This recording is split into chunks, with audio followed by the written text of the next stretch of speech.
Hello, everyone. Welcome to the Dynamite post-game show. I'm Excalibur. I'll be joined a little later on by the broadcasting legend, Jim Ross, and Taz. But before we get to that, I want to remind everybody that the AEW Spring Fling sale is going on right now. You can save 20% off of your entire order and free shipping on orders of $150 or more if you use code SPRINGFLING at shopaew.com. So we'll have that down there for you throughout the evening.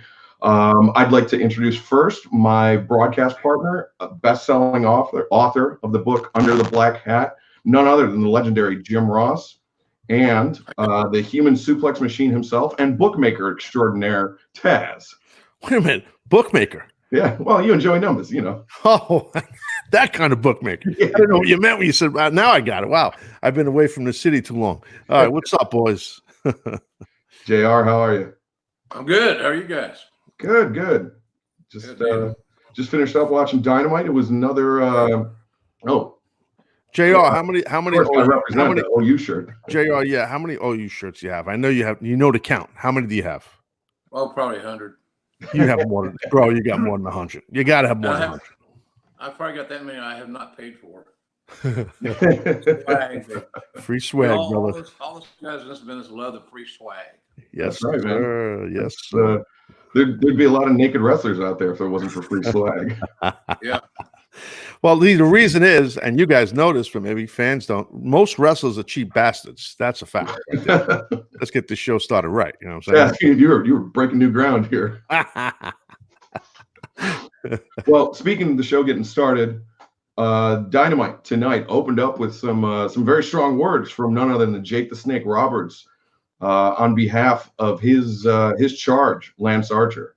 Taz, what do you think the Snake is thinking about? Well, listen, he devious man, what a legendary person in the industry, as a mouthpiece, as a persona, as a wrestler. You can't go wrong with Jake the Snake. And I got to tell you, from a production perspective, in my opinion, the way that he's being shot, the way they're producing him, what he's saying, how he's saying it, just the look of it, the lighting, everything, it just, that whole feels right. And it's perfect. And I've thought of that a lot. Like, how do you can manage somebody or be an advisor or an agent, whatever, in character for a wrestler, but you're not there with the person. And now I'm seeing that happen with Jake Roberts, and Lance, and I think it's cool as hell. I like it a lot. But man, he's locked in. I mean, I think Jake Roberts, as we know, is one of the better mouthpieces in the history of the business, and he seems to be, getting his sea legs under him like he did for all those years, and because he was been out of the game for a while. But I think he's rocking and rolling. And JR, you know him a lot longer than I do. What do you think of the Snake? Well, we're out of time, Pete. We have no more time, folks. Wait, hold on. Wait, sound bites? We got to do sound bites now on a web show? I thought Jake's remarks were memorable. And I listened to all that he said, which tells me he did a good promo. I wonder sometimes, he scares me a little bit because, Jake has had a lot of health issues. You got to wonder how that's affected him mentally. He knows that he's got more days in than he's got left, more than likely, like a lot of us. And I wonder how that affects him sometimes. This could be his last stab at something significant on national television, pro wrestling. It could be. And if it is in his mind embedded there, then he would become a very desperate individual. And he's not got a lot of friends. He has no remorse. I just wonder how desperate Jake Roberts will be or will get to make sure that Lance Archer does his bidding, because the more money Lance Archer makes, the more money Jake Roberts makes. And bottom line, that's what it's all about. You're exactly right, JR. Lance Archer, his client, and Lance continued his winning ways here tonight with another very impressive, very dominant performance.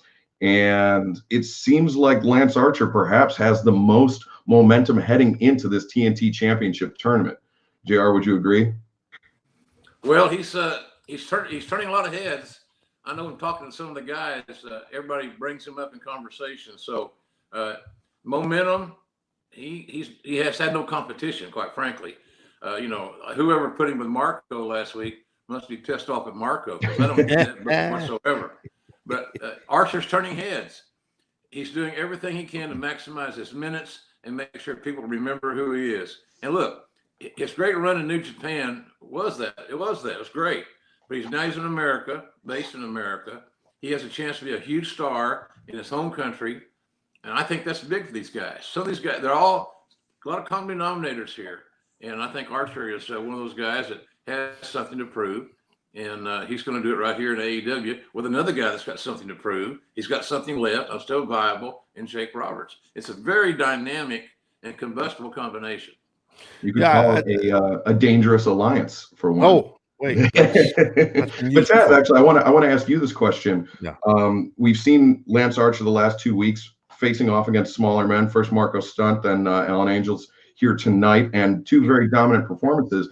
But does that actually provide him any sort of warm-up for the TNT Championship tournament? He's going to face Colt Cabana in the first round. Colt Cabana, not a small guy. No, Colt's a big guy, to your point, Excalibur. No, I think it's great. Past couple of weeks that Lance Archer's been able to, I'm just be blunt, just guzzle the shit out of people. I mean, it sets a tone for him. It's old squash match style stuff that you don't see much anymore on TV in wrestling. And I think it's great. I think it's a great way to set the table, what Lance is, what he can do. He's big as hell, athletic as hell. He's mean as hell. And he seems to be getting real comfortable real quick. And I think that's a great way to do it when you have enhancement talent that you're wrestling against to get him ready for Colt next week. That'll be a good matchup, I think. Yeah. Colt Cabana, think about it this way, folks, in a business sense. Colt Cabana's found a home right now in AEW. Colt's got a very unique reputation and a varied reputation. He's an entrepreneur. He's a podcaster. He does great work in his merchandise, but now he got in the wrestling business not to sell merchandise or do podcasts. He got in the wrestling business to wrestle. He has that chance now to wrestle, and not only wrestle, but work his way very quickly in a matter of weeks into main events. And it took him a lifetime to get here. It'll take him a few weeks to get back to the top if he does well and wins all his tournament matches. The great thing about this tournament, fellas, for me, is that it's very decisive. You win and you advance. You lose, you go home. And I like that. Every match is almost like sudden death. You got to win to advance. And I love that criteria. Yeah, there's no losers bracket. And from an announcer's perspective, as you guys know, it's an easier story to tell, to your point, JR, because there is no, look, you win, you're in, you lose, take a powder, you're going home. I mean, so it's great. I mean, and it builds that, that sense of urgency that all the competitors in this thing have to have. Right. I agree. Single elimination format with eight competitors, four quarterfinal round matches on each side. We saw the first match tonight, which was our main event, but we'll get to that a little later. Next up on Dynamite, though, we did have action in the women's division, a brutal and bloody affair between Hikaru Shida and Dr. Britt Baker, DMD. Taz, I know you're a fan of Shida striking. I don't think Dr. Britt Baker is a fan of Shida striking after tonight. Well, listen, the three of us were here last week on this post show, and we discussed, I think all three of us at one point said another, that Britt better be careful because, she is a dentist, and those teeth, she's got to be careful because this is a young lady in, Shida that could knock your teeth out. Instead, she drilled her in the nose. Look, it was physical, and I do think for our women's division, we need this. And I'm not trying to come off like, I want to see people bleed, men or women. But what I'm saying is I do think it shows that we do have women that can and will get very physical. And that's the name of the game. I don't care if you're a guy or a girl in this business. You got to get friggin' physical. You got to lay that shit in. And that's what we saw tonight, and it worked. I was really impressed with Britt's toughness because sometimes when you get all bloodied up and you're starting to taste it, and you can feel it, and you see the look on everybody else's face that's around you. It can make you do strange things. But she steered the course. I was impressed with her. She steered the course and did a good job. Didn't win, but it was a hell of a match. It's a match that no matter who won, the way these two competed and with the chemistry that they displayed, I would like to see it again. And to me, that's a hit for anybody in administration or booking or anything like that. That match, those two have chemistry. And as time goes on, and as they both get more comfortable, that could be a hell of a rivalry for us in 2020. And I just Excalibur, I just want to jump in and just go off something JR just said, because it's a really good observation, a really good point.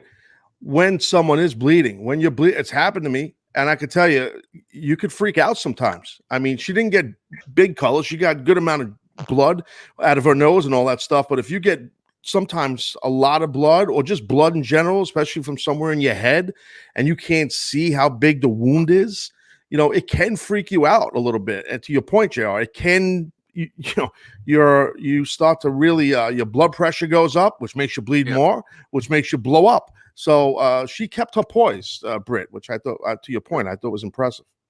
I thought when she started tasting it, I wondered where she would go. Would she fold her tent, live to fight another day, or is she going to continue to battle? And Britt Baker continued to battle tonight against the #1 contender for the title.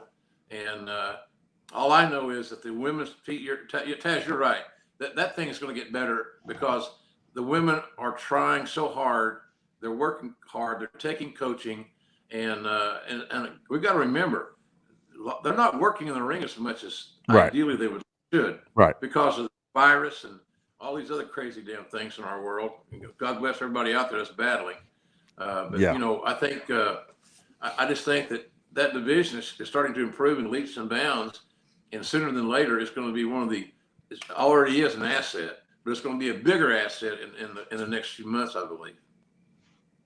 You're exactly right, JR. Britt has really shown a lot. She showed a lot tonight, and Taz and JR, to both of your points, when a competitor does see blood, it's it's kind of like a make or break situation. You have to see how they're going to react, and especially for an injury to the nose, if it's a possible broken nose, your instinct is to try to blow your nose to clear it out. But then what happens is your eyes swell up. You get a set of black eyes. Now, not only is your breathing inhibited, your vision's inhibited. And Britt maintained her composure, but ultimately it was the #1 contender, Hikaru Shida, who came away with the victory, and who seems like she's on a collision course with our AEW Women's World Champion, Nyla Rose. I'd like to say one more thing, too, about Britt. I think what was really cool later on in the show, I can't remember the segment, but later on in the show, where Britt was getting interviewed, I love that, she did not clean up. She didn't take a shower yet. You can see she still had blood on her face and dried blood. There was still fresh blood coming out of her nose. That was a pretty cool, again, sounds strange when I say cool, but from a creative perspective, as a former wrestler, seeing that made it feel like this girl, this athlete, this doctor was just in a friggin' war, a battle. I mean, it made it feel really nice and legitimate. The thing that I love the legitimacy of the match, Taz, as you mentioned.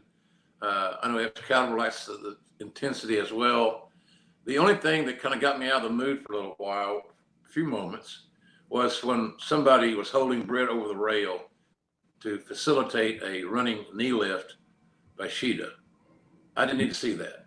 And the match was serious. Then we got the little, I don't know what it was, but it just, on another place, in another time, it may have been just perfect. Tonight was not that night in my vision. Well, I think that sort of thing might have been at home a little bit more in our next match, which was the tag team match between the best friends Michael Nakazawa and Kenny Omega, and the best friends Chuck Taylor and Trent. And this was a tag team match that it was a little lighthearted, but at the end, it really ratcheted up the intensity, and it seemed like Omega and Trent picked up where they left off last week, Taz. Yeah, I totally agree with you, Excalibur. I mean, we the three of us talked about that last week. The chemistry between those two cats right there, and Omega and Trent, is definitely it's definitely legit. But like we said, I think the lightheartedness was cool. I mean, at some point it got a little much. It went on for a little while, but I do think, like, what's going on in the world right now, it's just like the let me up thing. Let's have a little fun. Let's laugh a little bit. So I get it. But yet, to the point you just made, Excalibur, as the match went on and getting ready to go into the end of the match, you could see the intensity was amped up a little bit, and the physicality. And I thought they ended it the right way. I think Kenny's really wrestling well right now. I thought there was not that long ago, by his own admission, he wasn't at the top of his game. Could have been injuries he didn't want to talk about. Could have been other things. Who the hell knows? Probably none of it's our business. but it wasn't the same Kenny Omega many of us are used to seeing. But, you know, a guy can't have a 4 or 5 star match every time the bell rings. It's just impossible. But I think in the last several weeks, Kenny Omega's he's been better in that period of time than any other time here in AEW. And that's saying something, because if he finds his way again in that regard, and that's probably not a good term, he's not lost.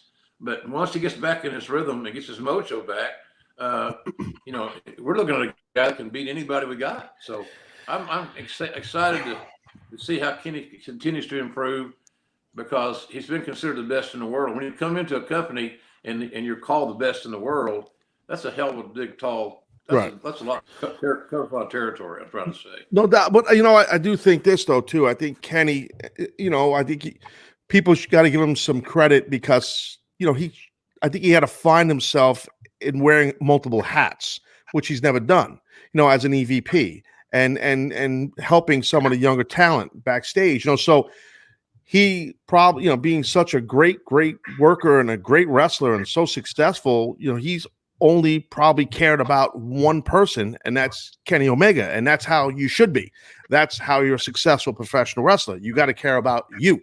But now, in the role he's in and how long, you know, he's probably getting used to doing multiple roles. You know what I mean? So that's what I think about him, because I don't think, and you know, you guys know this, you know, and JR, especially all the years of you dealing with talent and booking talent and coaching talent up, guys don't just become like bad wrestlers all of a sudden that were great wrestlers. That just doesn't happen. You know, once you get it, you got it, as long as you're training. And I think Kenny's still Kenny.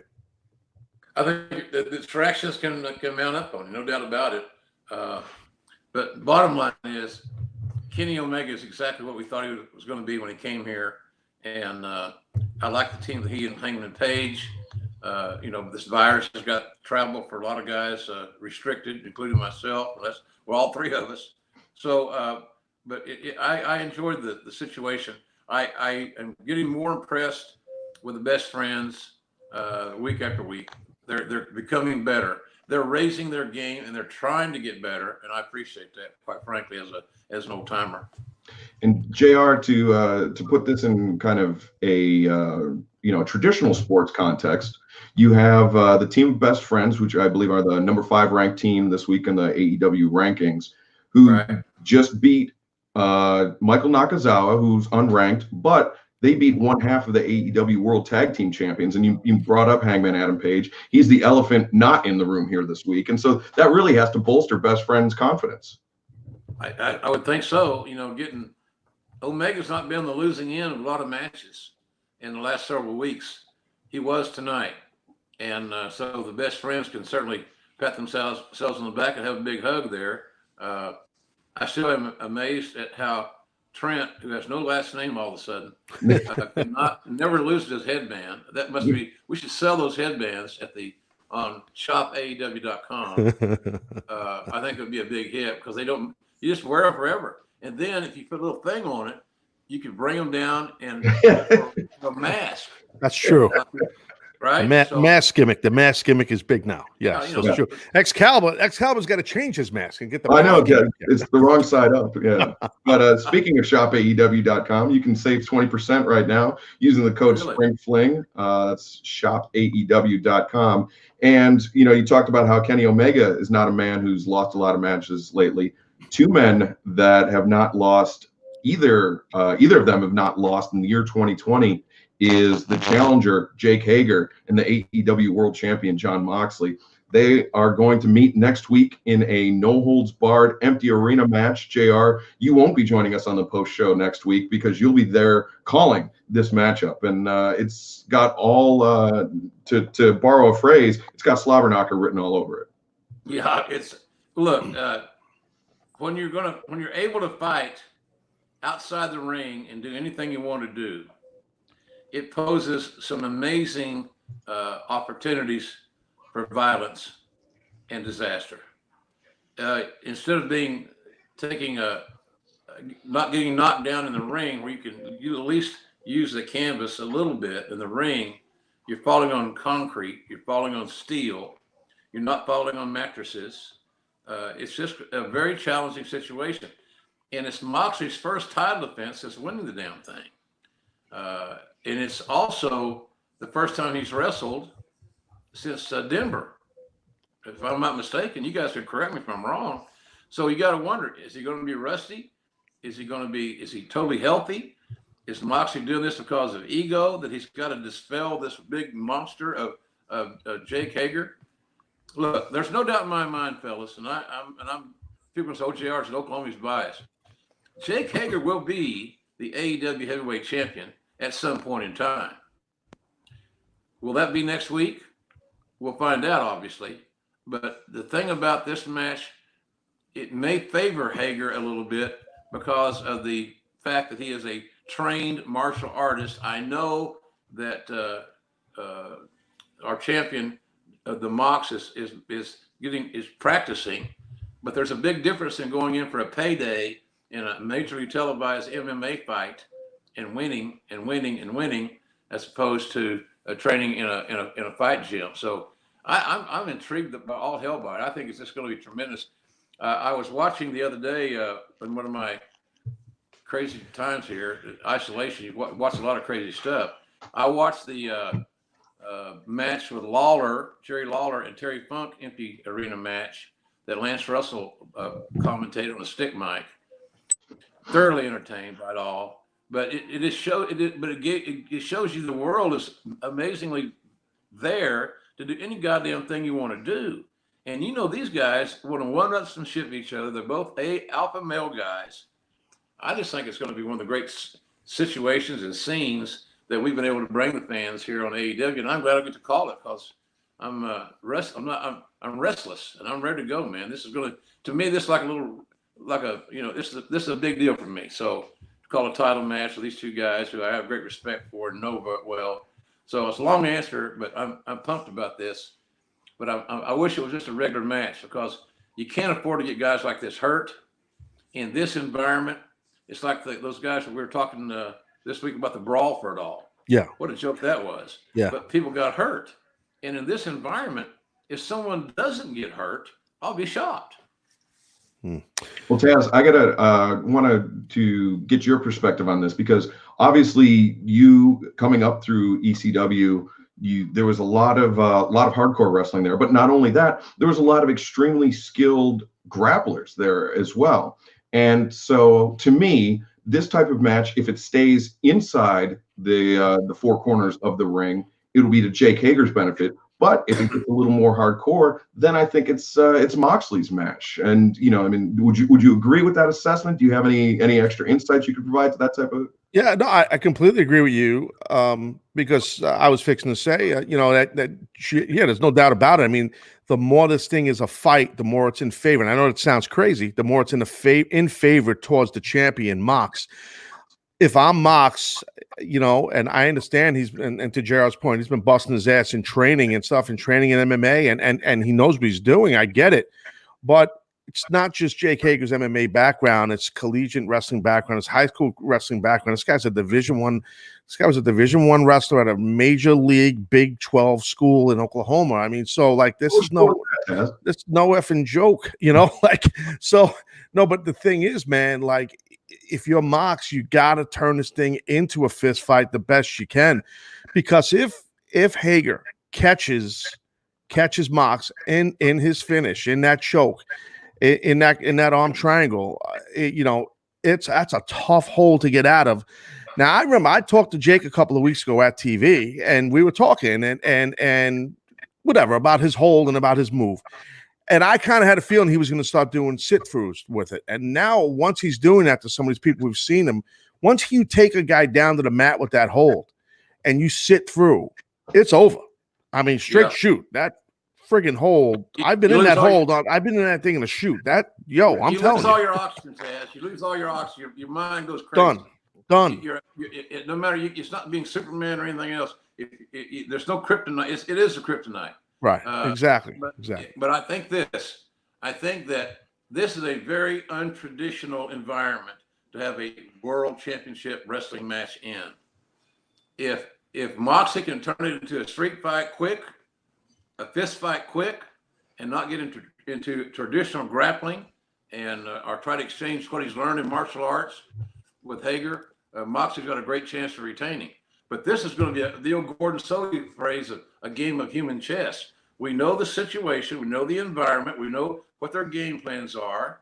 We know they can't be disqualified. It's going to be a huge challenge. Who's going to have the greatest will to win? And who will pay the biggest price? Because I'm just telling you, fellas, just think about logically, everybody. They're out there. They're on the floor. They're outside the ring. They're surrounded by steel and cables. And look, that area is not made for competition. It's made for something else, like people said that, and the crew and everything. It's so unpredictable. It's got me really thinking about it. I tell you. Well, yeah, I was just going to say. Sorry to interrupt you, Joe. We had a little delay, but like you mentioned Excalibur, like ECW, like I had a bunch of these. We used to call them FTW rules, where it was Falls Count Anywhere type matches, and I've done a lot of them. And to the point you're making, Joe, it wears the hell out of you. It takes out because you are taking bumps into things you're not used to taking bumps into. Right. And I've done exactly what I mean. So it really beats your body up a lot. Now I don't recall doing a Falls Anywhere match or FTW rules against someone as big as Hager. I don't know if I ever did one with Bam Bam Bigelow or not. I might have, but I could tell you this much. You're right, JR. I mean, those matches will wear somebody down. If you go and do a 15, 20, 30-minute match where it's Falls Count Anywhere, no holds barred, empty arena, and that I've never done that, empty arena, because that makes it even worse because there's no people to cushion the blow. You can bump into the marks. Well, we want to thank everybody for joining us here and the chat. I know there's a lot of questions going around, and we're going to get our panelists here. The first question of the evening from Prince Leo. Among fans, Darby Allin is perhaps the most popular choice of winning the TNT Championship. Who do we think is going to come out the winner? I know, well, one of the tickets have been punched here tonight. We'll get to that a little later. But JR, if you had to pick one, who would it be to walk out as the TNT champion? Wow. There's a lot of guys that certainly have the possibilities. You know, you wonder if some young kid like Sammy Guevara is going to shock the world. Is Darby Allin continuing this storybook run? And he's getting more popular by the day. He still reminds me of the young Jeff Hardy that I hired in WWE many years ago. He's just a unique spirit. But I got to go with Lance Archer. He's got a strategist behind him. He's got his own motivation. Last time I saw him, I had never seen him in better condition, physically or mentally. So I'm going to take a flyer on Lance Archer, fellas. Taz, how about you? Yeah, I think I mentioned this last week. I'm sticking with it too. I said it last week and I'll say it again. Cody. I just feel like Cody, and he basically said this on that awesome promo that the company dropped today. Cody did in smoking that cigar. And I was saying it last week. He has no opportunity. Cody's not going to have an opportunity, as you guys know, to ever become the AEW World Heavyweight Champion. So now that there's the TNT Championship and there's this tournament, if he can get out of those quarterfinals, well, we know he did, and we'll get into that in a little bit. I look at him as a guy that could definitely, Cody, with his experience and his drive, because he can't ever go for the AEW World title. So it's tough to argue with JR as far as Archer, and that's no disrespect on any of the, from Sammy to Darby or Colt. There's no diss on any of those guys or Kip. They're all awesome, all these men. But I'm going with Cody. And you, Excalibur? That's a tough one, man. I'm gonna go with the mortal lock here. I'm gonna tell you who's not gonna win it, and it's not gonna be Shawn Spears. Well, you can't do that. Come on, that's the Captain Obvious. Yeah. You're living on the edge again, aren't you? Man, what the hell, dude? To continue on with Dynamite, we got another look at. Hold on! Whoa! Hold on. Okay, hold on a second. I know I might have a couple of orange claws in me right now. Whoa. But you're sucking to Tony Khan again, aren't you? No. Wait, would Tony Khan invent White Claws? Even digitally, or wherever we are. Yeah, with digitally. I like him. White Claws. I actually have an orange one. See, it says orange. Look at that. Nice, yeah. Keep the gimmick strong, brother. Well, tangerine. I was getting mad at Excalibur. Why was I getting mad at you? Oh, I know why. Because you're on the fence. You won't pick a winner. I will. Oh, dude, come on. It's not that hard.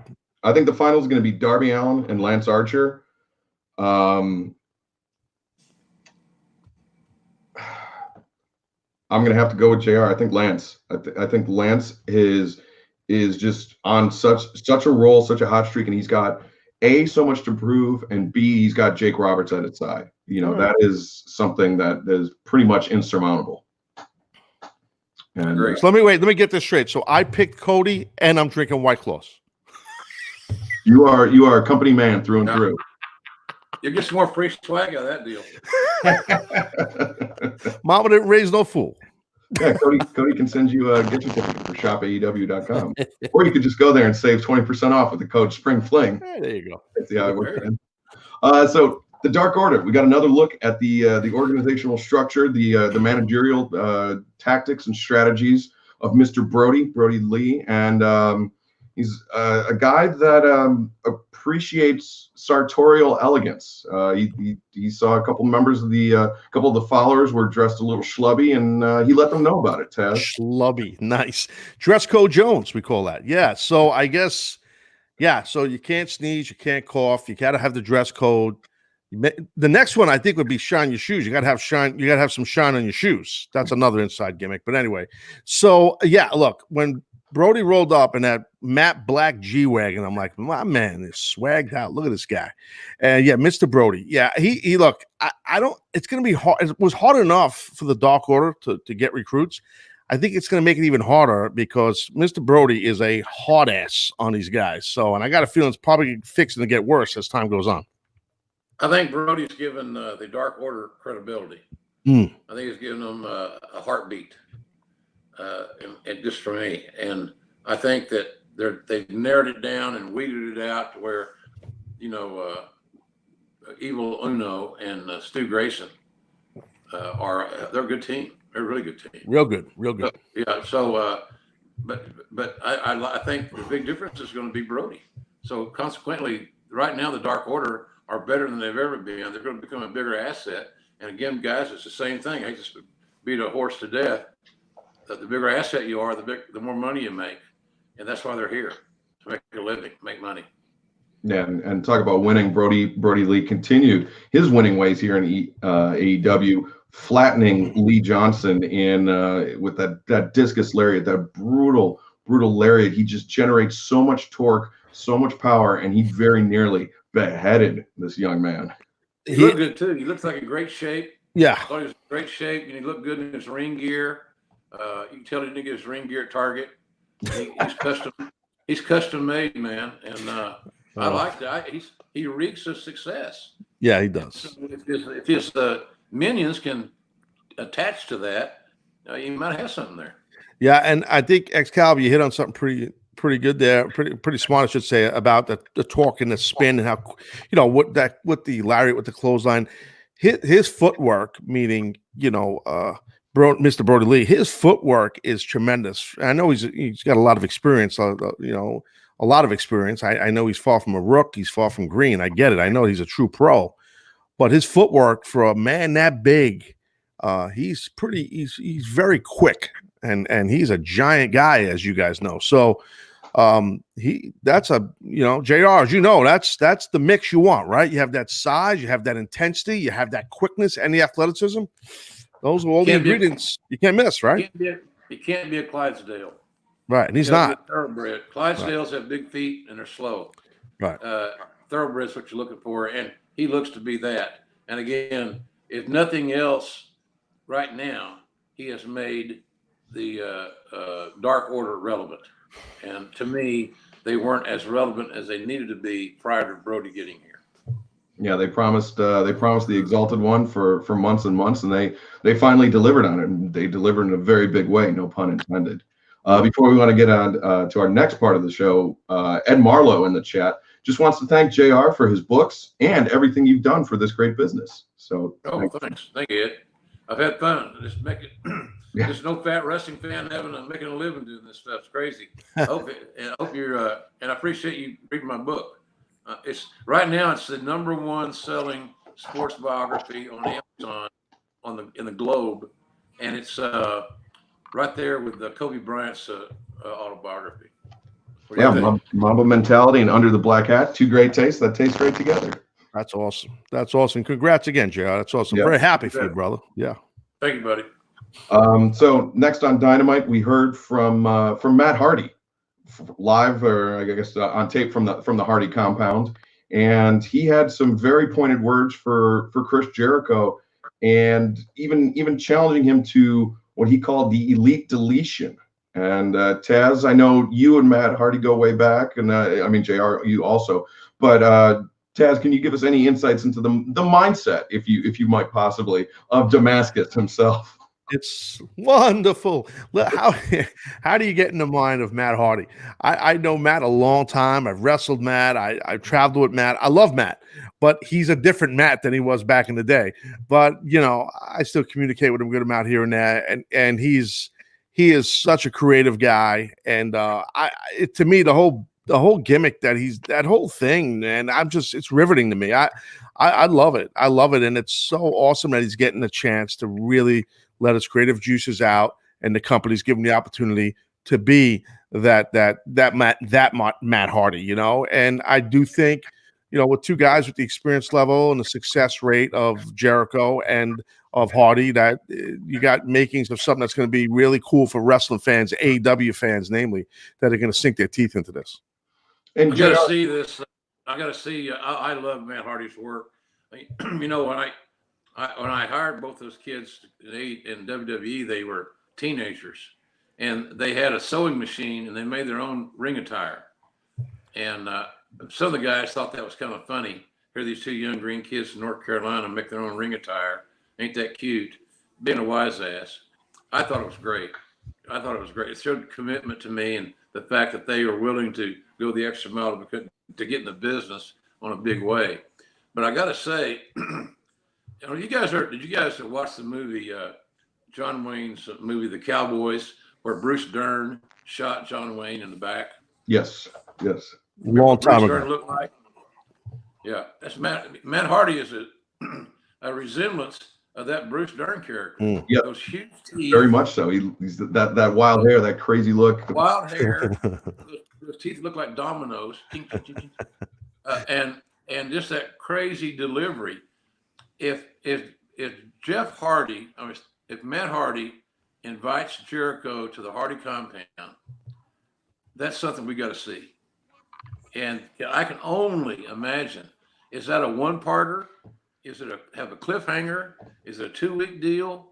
But somehow, some way, I hope Tony Khan makes it happen that Jericho goes to North Carolina and visits the Hardy compound. I think it is a multi-part vignette series that we would all enjoy. Wouldn't any commentary, just Nat Sound, just sit back and enjoy it. I can't wait if that happens. And I don't have any knowledge that it would. Heard the promo for the first time tonight too, but man, that'd be a booker's dream. Absolutely. You could get a lot of weeks of TV out of that, baby. I'd even have it also where you have Matt go to Jericho's compound. Hopefully Jericho doesn't release the hounds. Yeah. It'd be funny. No, I'm with you, Jay. I think that'd be cool. Like you could definitely do like you said, series where it's like Jericho is wherever you have him there at the compound, and it's just like every week you're gonna jump in to see what the hell Matt Hardy and Chris Jericho doing, in Cameron, North Carolina at the Hardy compound. I think it's a great idea. It's awesome. And JR, I was going to bring up the fact that, I mean, you did work in talent relations. You hired these people, and you've seen guys with this this creative mentality and this very sharp acuity for professional wrestling and creativity and theatrical things, like, and so when you get two guys like Jericho and Hardy and you put them together, it almost it's like a game of one-upsmanship. They start pitching ideas back and forth, and then all of a sudden it's just an eruption of creativity and things nobody's ever seen before. I think it's like two great guitarists in a session riffing and just ad-libbing and adding something to my riff, and then you add something to yours, and then we start putting these things together. Then all of a sudden we got a hit, and it's always about one upping the other, and those are the kind of guys that in their previous stop they probably were not allowed to. Well, we know they weren't allowed to be as free creatively as they are now.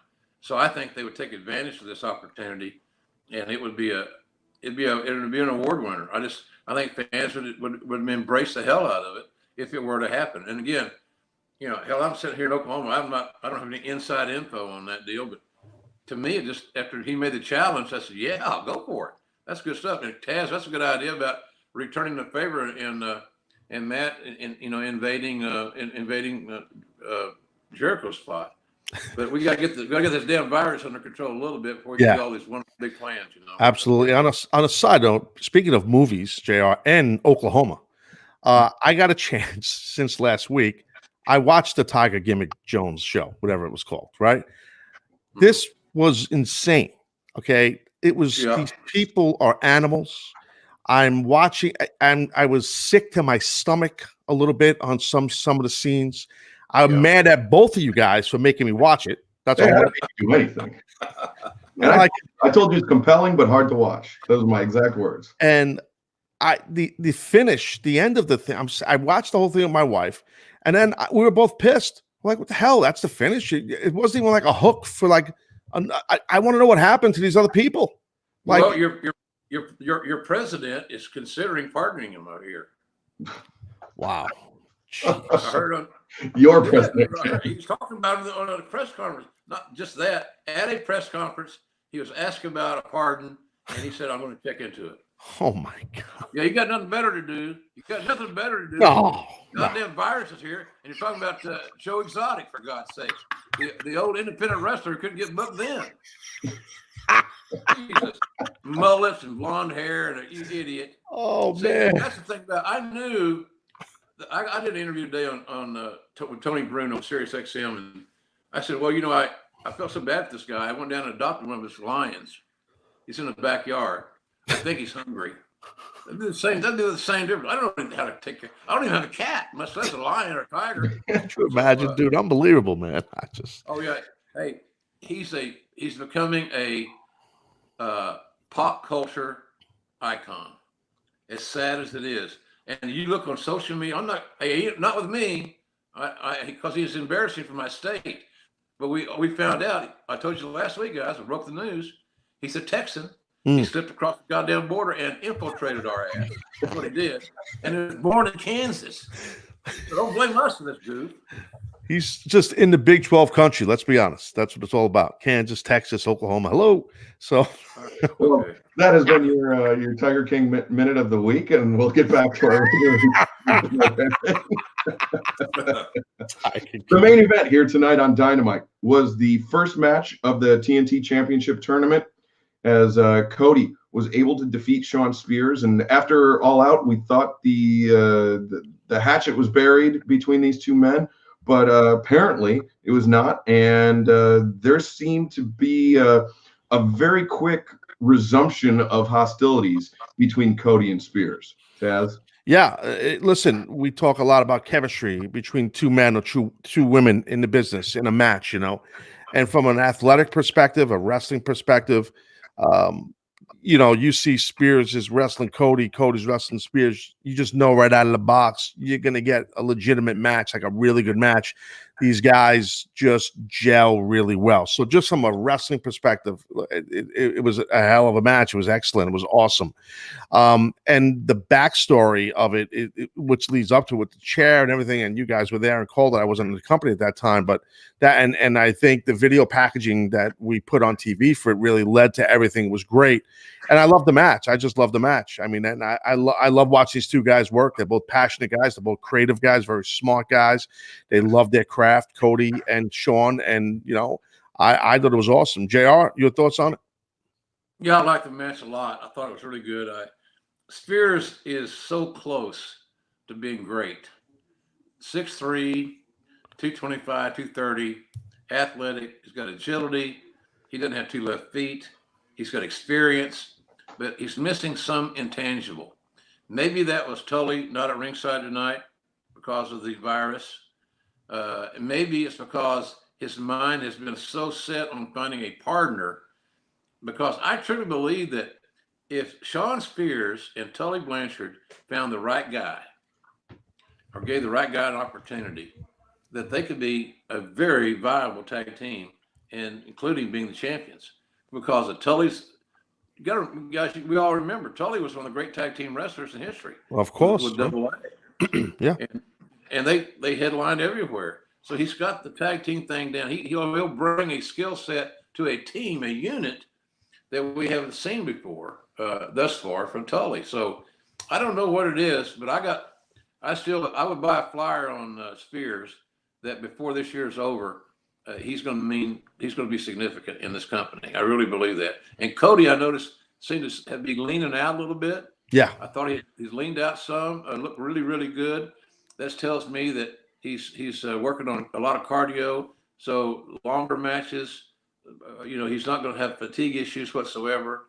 But I thought he did good. And Cody's got that one thing that you can always rely back on. One hell of an amateur background. Yep. He'll take your ass down. That's the thing about those tough guys. That's what we talked about with Hager and Moxley. Hager, if Hager can put hands on you, he will take your ass down. Right. And that ain't no knock. He pinned 30 people in college his junior year, I think it was. Set a record for pins in one season. He's a bad man in that regard. So, but Spears is. I like Spears' game. I thought he missed Tully, and he may be thinking too much about finding a tag team partner. Boy, they had a damn good match. A really good main event. I was proud of both guys, quite frankly. Good stuff. Yeah, and then the most interesting thing was Cody actually pinning Shawn Spears with that figure 4 leg lock. Shawn Spears unable to get his shoulders up. I mean, the pain so intense that it actually distracted Spears, that his shoulders were down on the mat. That's such a unique finishing move. I love it. I love it from a creative. Just to pull back the curtain, from a creative finish perspective, I think it's great. I think it's very smart. It's very innovative, very different. It wasn't like he won the match with Crossroads. By Spears not able to kick out or not thinking of kicking out because he's in so much pain. It's great. It's great. I believe in that. I think once someone has an established finish like Cody, it's okay to veer off at times and win a match a different way, because it brings in legitimacy to you getting that victory. Because you don't need, in this case with Cody, the Crossroads to win the match. You could win the match with something else. Who the hell cares? You won the friggin' match, right? That's the mindset. And that's what we saw with this victory and the way Cody got it over Shawn Spears. I also like the fact that it was clean. It wasn't convoluted. And by that, I mean, I may be using the wrong term, but I don't think that a main event level star should have to use his finishing maneuver on his opponent multiple times to secure a victory. Then if that's the case, something's wrong. Something's not connecting for me. The finish should be that. Your finishing hold should be that. And guys think they quote unquote get over, or they become so they're bigger than they are when they kick out of somebody else's finish, or they make them do it to them 2 or 3 times. I just think that's a bad backward step in the business. When guys can't win by a finish, they got to win by 4 of them or 3 of them. Right. And Cody took care of his business. He did hit the Crossroads, takes the air out of his opponent, and then he grabbed Shawn in that figure 4 and then arched up to where it put Spears' shoulders back on his shoulder blades. Sure. I thought it was very ingenious. And, a guy like Dusty at 300 pounds, he wouldn't be able to do that arch up. You know what I'm saying? I've seen Flair do it. Right.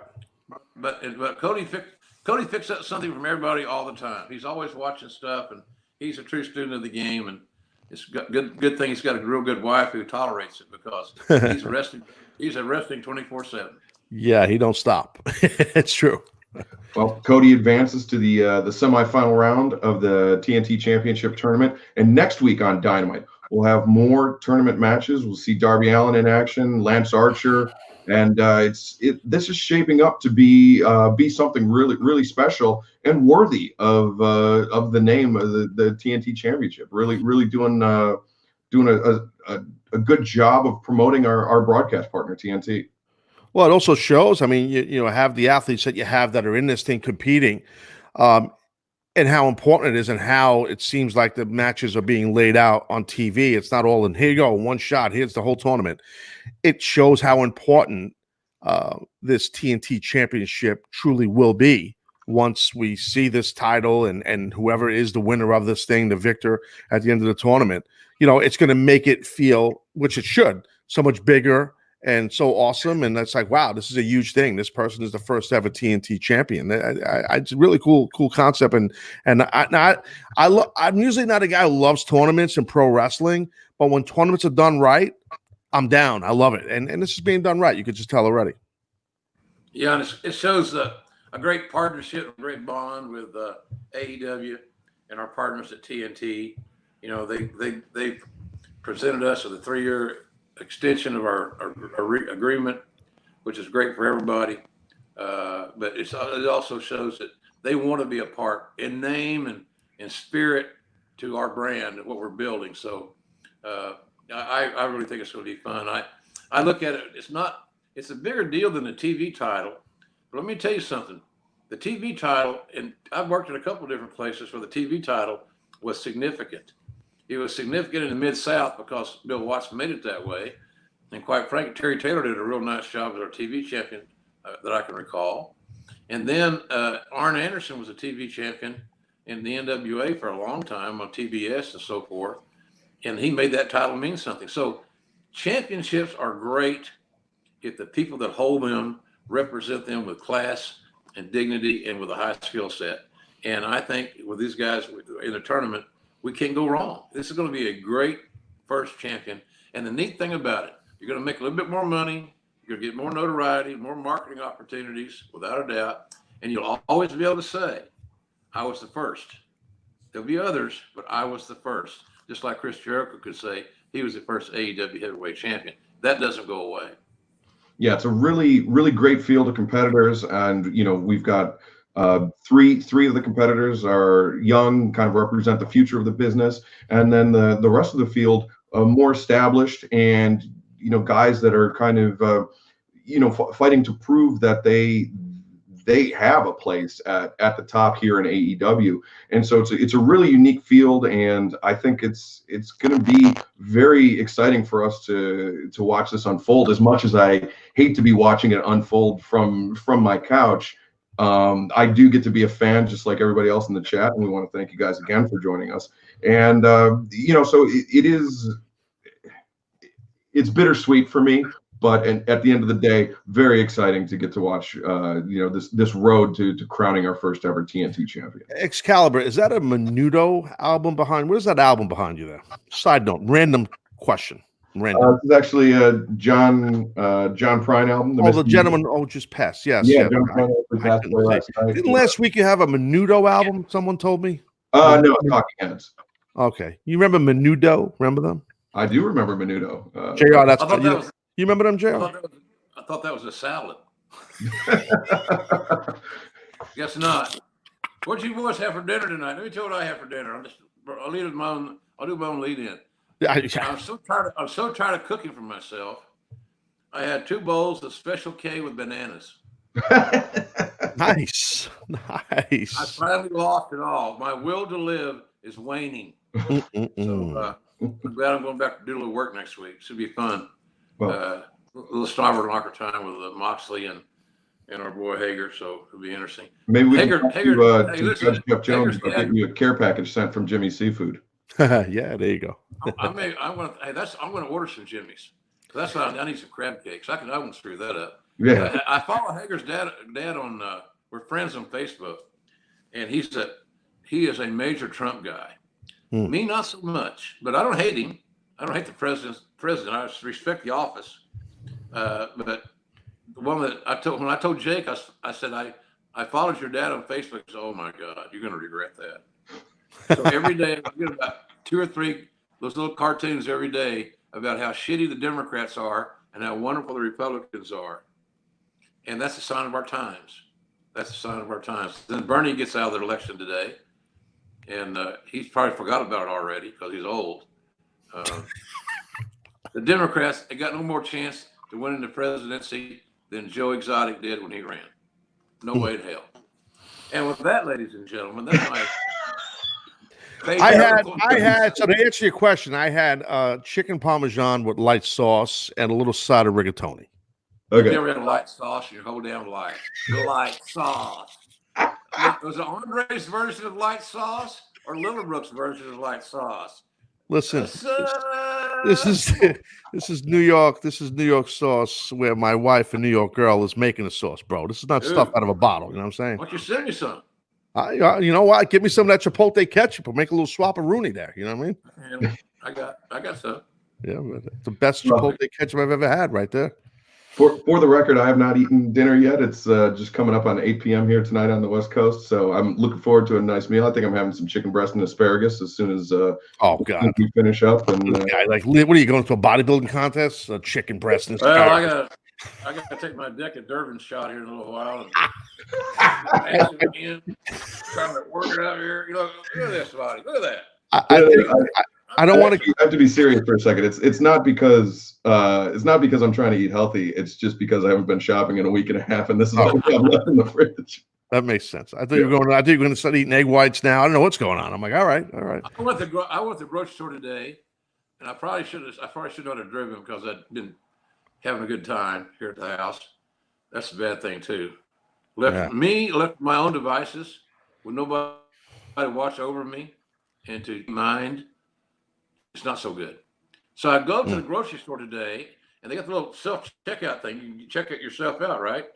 Yeah. And I left my goddamn credit card in the machine until I got home. So then I go back now, all paranoid, to find my credit card. So I just see right now somebody bought a new home with my Visa card. A new home with that new home with that credit card, you can buy a small island in Antilles. I can buy the island and lease it back to Dana White for his MMA show. Buy a fleet of Cadillacs. They did a meme of the Inoki and Saito island match, that Death Island match. You guys remember that? It was of course I remember. It's the Ganryujima Island match. Yes. Yeah. Of course he remembers it. God damn it! I know Japanese wrestling like the back of my hand, amigo.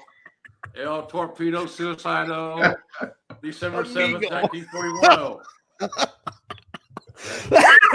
Oh man, that was a pop.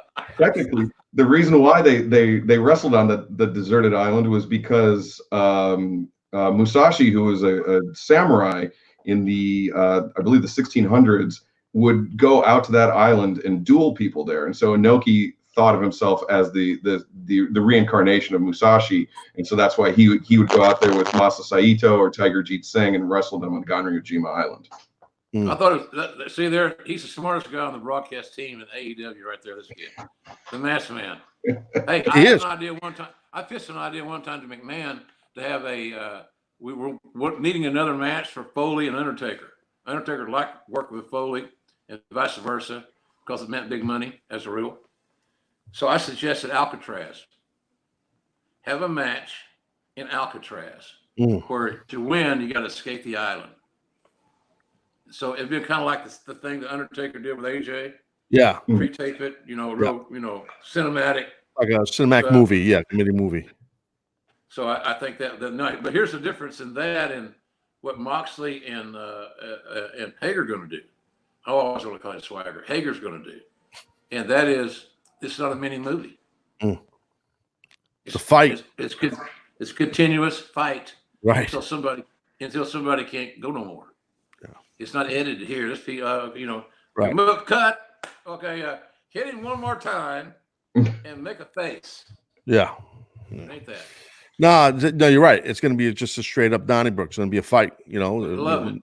Yeah, no holds barred. You're the perfect guy to call it, JR, and it's awesome. It's going to be great. Yeah.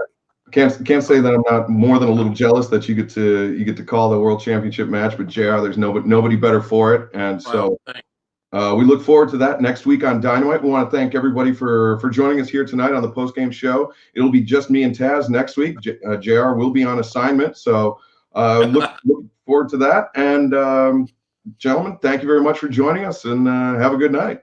Thank you, guys. Good night, everybody. Remember, read more books. There you go. Good night. Take care, everybody.